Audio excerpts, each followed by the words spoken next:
than Cristiano Ronaldo.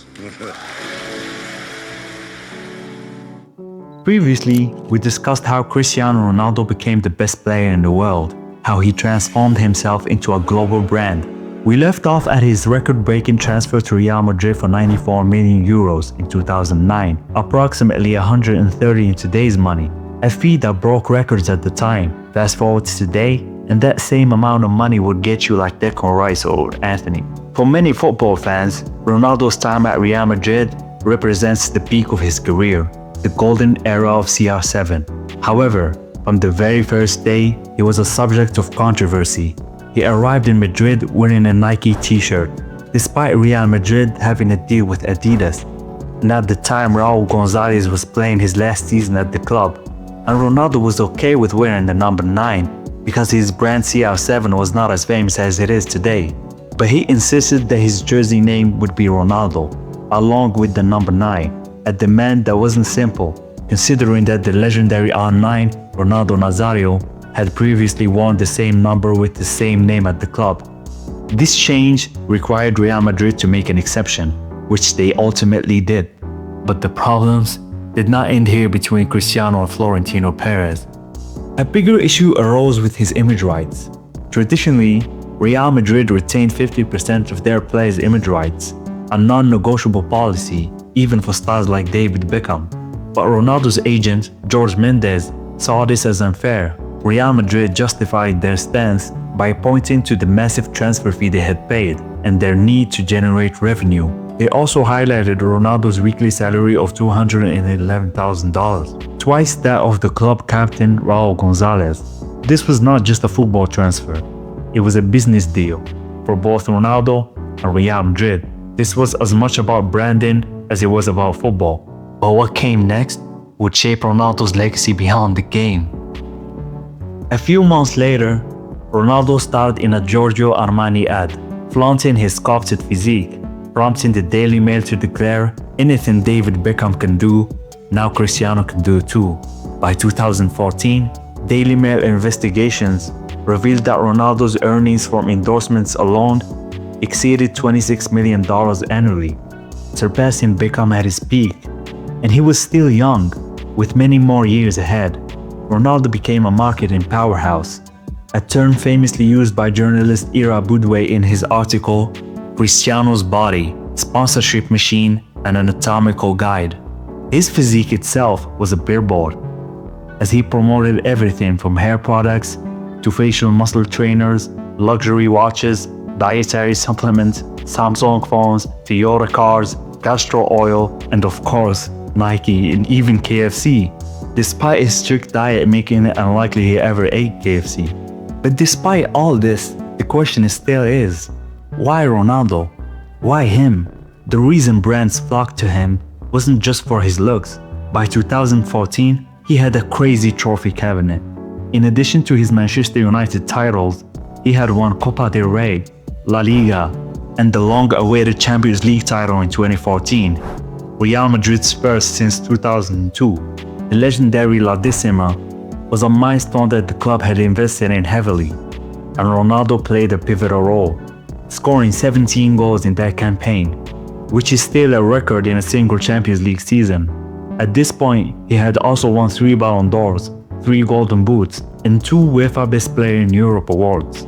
This success fueled his rivalry with another football genius, Lionel Messi. The football world was obsessed with this debate, Ronaldo or Messi. It became the most discussed question among fans and exploded on social media, shifting the competition beyond the pitch and onto platforms like Facebook. In 2009, Facebook executives met with Luis Correa, head of Polaris Sports, the marketing agency managing Jorge Mendes players. Initially skeptical, Correa doubted that a footballer's page could attract 10 million followers, which is hilarious now. But eventually, he was convinced, and by 2010, Polaris Sports leveraged social media to its advantage. That same year, rumors spread that Ronaldo was expecting a child. Instead of traditional media outlets breaking the news, Polaris Sports opted for an official announcement via Ronaldo's Facebook page. The response was overwhelming. proving that social media gave Ronaldo control over his narrative, bypassing journalists who might twist stories for profit. Polaris Sports then structured Ronaldo's social media presence into three categories: commercial posts, which would be direct advertisements and brand promotions, personal posts to strengthen his connection with fans, and football posts, and that of course to maintain engagement as an athlete. Before social media, it was difficult to quantify a player's marketing power, but with social media analytics, Polaris could now show brands the exact impact of Ronaldo's posts. Likes, shares, and comments became undeniable proof of his influence. By 2014, Ronaldo had surpassed 100 million followers, second only to Shakira at the time. To put it into perspective, CNN had fewer viewers than Ronaldo had followers. But Ronaldo wasn't just building a following, he was building an empire. In 2015, Ronaldo launched his first fragrance, Cristiano Ronaldo Legacy, in collaboration with Eden Perfume. He was deeply involved in every detail, from ingredients to packaging, which sparked his interest in full brand ownership. He soon expanded the CR7 brand into shoes, fragrances, boxers, and even entered business ventures in Asia through a partnership with billionaire Peter Lim. His influence in Asia was undeniable. Whenever he visited, thousands of fans awaited him, wearing CR7 merchandise. Whether he was playing for Portugal or Real Madrid, the global brand was now a reality. With the rise of social media and his massive marketability, Ronaldo became the most followed person in the world. His dominance in advertising meant that a single Instagram post from him could cost the company $1.2 million. This commercial appeal was a major factor in Juventus signing him in 2018 for 100 million euros. Despite his declining physical attributes, the Agnelli family, who own Juventus, later admitted that the signing was more about marketing than sporting success. Following his arrival, Juventus' social media following quintupled. I don't even know if I said that right. And the club renegotiated sponsorship deals. Adidas and Jeep both doubled their payments. The club also expanded its presence in Asia, tapping into Ronaldo's vast following there.